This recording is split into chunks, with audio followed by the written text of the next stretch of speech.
So like I said, I've been reading the books, going back to that poor guy. He's gonna wake up so beaten the hell out of. There's my first bullet. I've been reading the books, and one of the things I like about the books is the book series goes through. So, comparing it to a contemporary or another similar video game novelization would be to compare it to either Gears of War. There are the Ghost Recon books, which are also very good if you are into that series, or the Halo books. Now, the Halo books, the first one, or the Flood, which is the first one that based off the original video game of Halo 1, goes through like Master Chief's story throughout the game, and then also goes through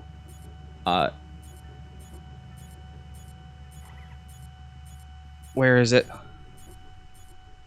Oh, okay. That was almost dangerous. Oh, glad we checked that.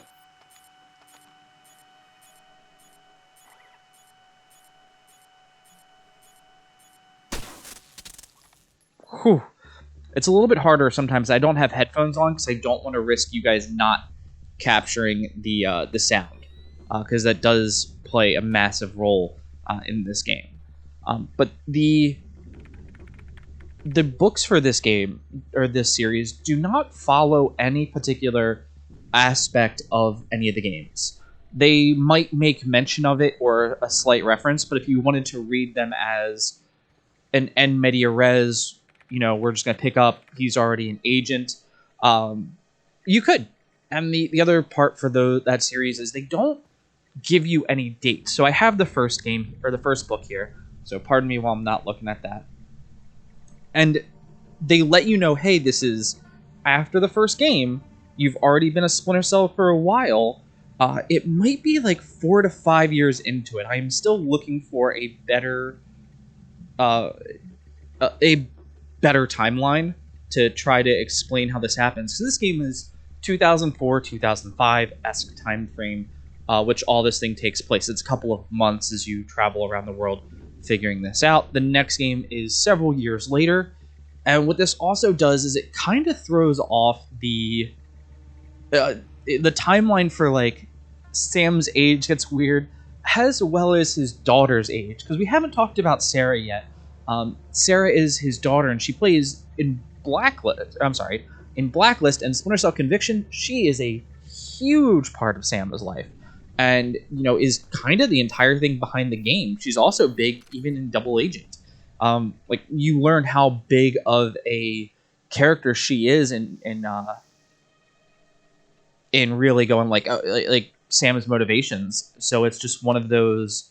It becomes really important of what who she is as a character and how she impacts Sam and his motivations for what he does, because that's where a lot of contention really gets in for the later games.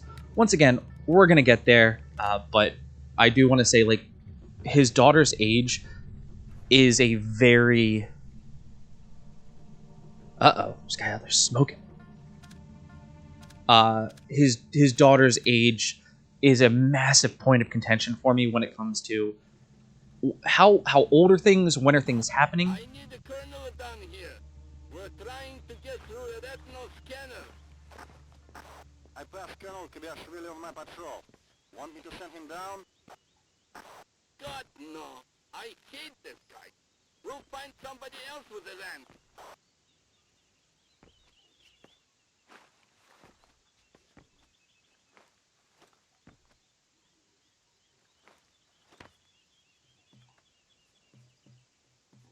It's also a little clunky in this game to try to climb and go over just do things like this. So if I do, forgive me guys if I do. Okay, didn't have to. If I were to sit here and try to restart that.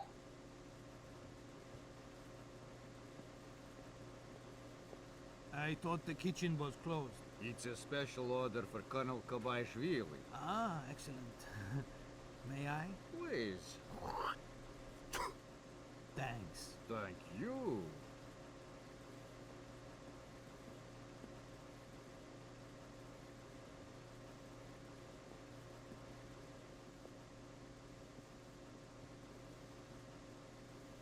Now I'm going to be extra quiet here because this is a very challenging part of the game, trying to sneak through these areas.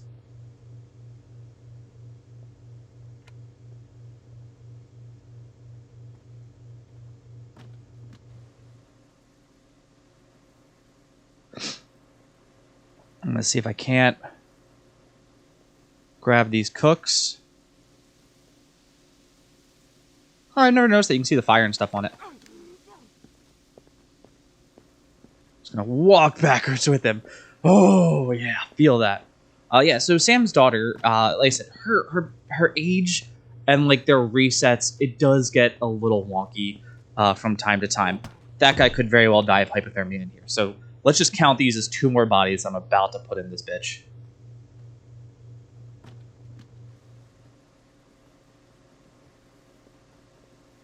I like how, and I do like the fact that when we talk to the guards and stuff, and you hear their conversations, the guard is very quickly like, "Hey, this is we don't like this guy." The first one we're like, "Hey, we can sit down on this colonel," and immediately, what was he like? He was like, "No, God, no, I don't want to deal with that person. Like, fucking send anyone else. I don't care if it takes longer." Even here with the cooks, where he's like, "Oh, it's for a special order for so and so," and he's like, "Oh, hey, do you mind if I?"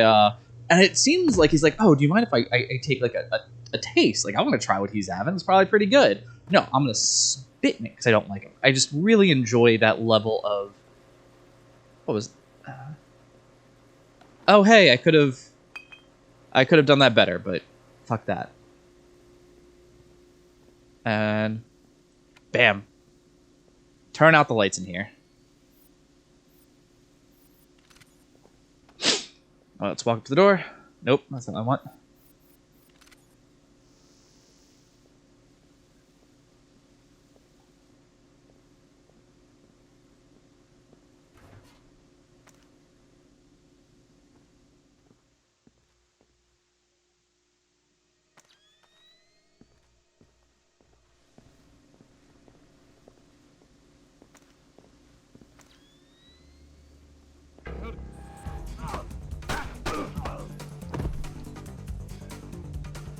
Okay, once again, like I said, it's just a little clunky trying to like grab people. I was hoping to get the interrogation off, but I touched him and he was like, "No, we're not doing this." I said, I think they did a good job fixing that in the re-release, and I like the fact that he was like, the theory behind it is that there were people who were just in there that he was talking to, and now he's going like, "Wait, why are all the lights off?" Like, it's a very real. It's a very real like reaction of fuck, what's going on in that room? I need to go figure that out. Let me go ahead and open this. And that should get me through. And that at least eliminates another person that I'm gonna have to deal with. Now this area is a lot of fun to me. Because one of the things that the game does, I think, pretty well is it tries to give you the best bet of you need to use what you did in your training at least kind of once per mission. So, of course, here we know that there's going to be a retinal scanner because they're like, "Hey, does anyone have access to a retinal scanner?" And that whole conversation of what I like about the guards and stuff. So, I'm not mistaken, there are like 4 guards in this area. So this one might take me a couple moments to get through, but I'll make sure that it happens.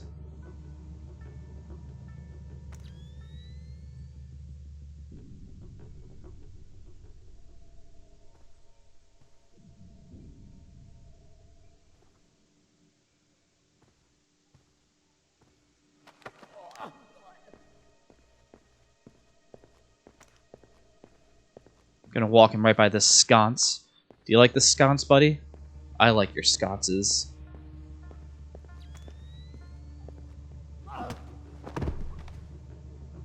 No one heard that. It's okay.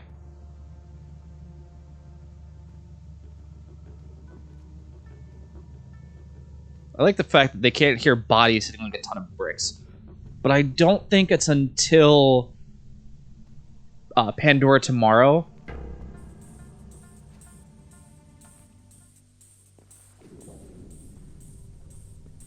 that they really play with the sound theory.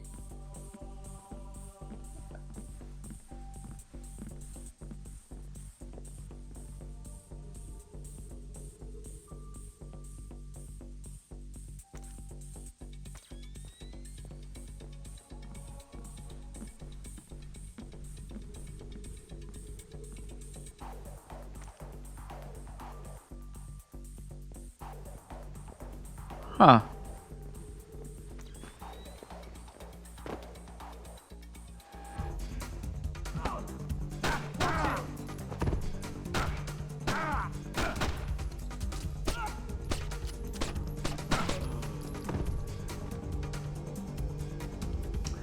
Son of a bitch. Well,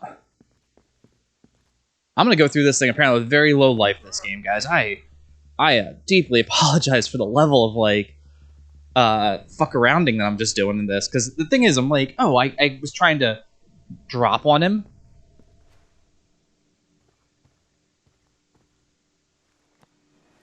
and that just didn't work.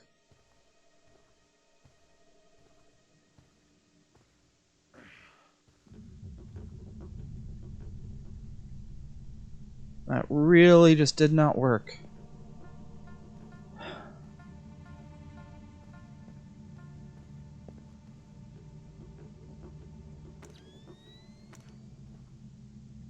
Can't walk through that.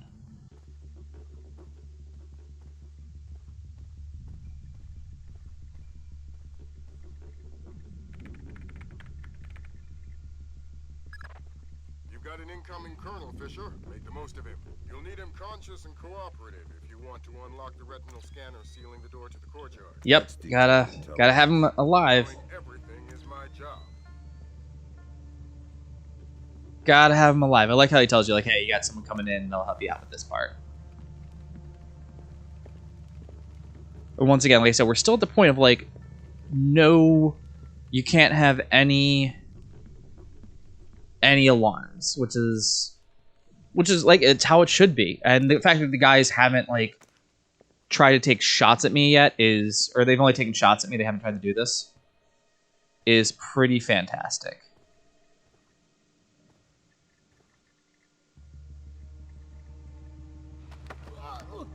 Drag him right through the chair. And he also has a satchel, so I'll get some information out of him. And you can tell he's a colonel because he has a beret. Berets mean that you're a colonel. I want to know if that's a nod to, like, Rambo. Because the colonel wore a beret. Colonel whatever his name is. Now, the other thing, like I said, going back to the book series versus the games. Yes. Back up here. Continue. The book series versus the games here is the books, like the first two books especially, have Sam Fisher taking on a whole other entity known as the Shop. The Shop is a massive arms dealing organization that has reach and able to feed a lot of like pretty much everyone from the triads. They work with a number of different entities in order to make sure that they have that they're able to, like, one, have this massively funded business, and then two, this distribution pipeline that is drastically different from anything else that the United States has ever dealt with. So it was really cool, the fact that Fisher was, like, gonna have to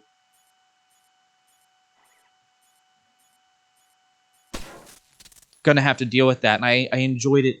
I enjoy it immensely that is what you're really trying to take care of when you are playing in that rendition or that version of Sam Fisher. Like I said, not playing. When you're reading the books, it's not just like, here's the first game, if you played the first game perfectly.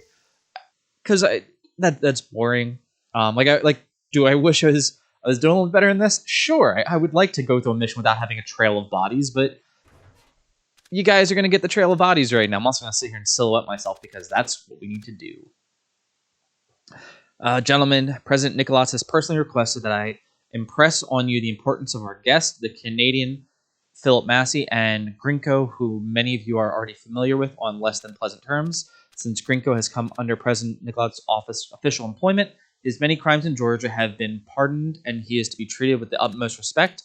I likewise ask for your patience with Mr. Massey. They are both key figures in President's current operations, and security for the next 24 hours should be at its highest state.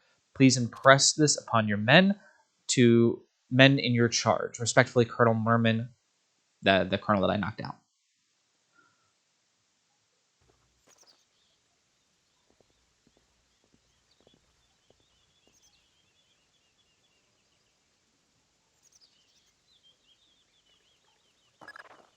The glass elevator's in motion. Make with the laser, Mike Fisher. It's mission critical that we hear what Grinko and Mass say before they reach the top. Savages. What did you rip it out with? Pliers? We had some difficulty with Blowski's chip. You can see fibers of muscle tissue still attached. Nasty. Nasty. You're in the wrong line of work to avoid getting gore on your hands. Whatever Nikolaj does in Azerbaijan is his own conscience's burden. You are just a tool? You're a tool. I'm the technology. I'm the cleanup man. All the blood's on yours and Nikolaj's hands. I'm clean. And it is? It's what? Clean. Azerbaijan? Yeah, man. The operation's goddamn immaculate. Except for the files. Nikolaj insists on keeping on his own machine. You need to talk to that. Sounds like we found the subdermals. I get nervous when the bad guys start making blood jokes. That conversation's going straight to the Joint Chiefs, and we're gonna need more. Nikoladz's computer. You guessed it. Get inside his office and access that machine. Alarms aren't mission critical anymore. We're moving into Fifth Freedom territory.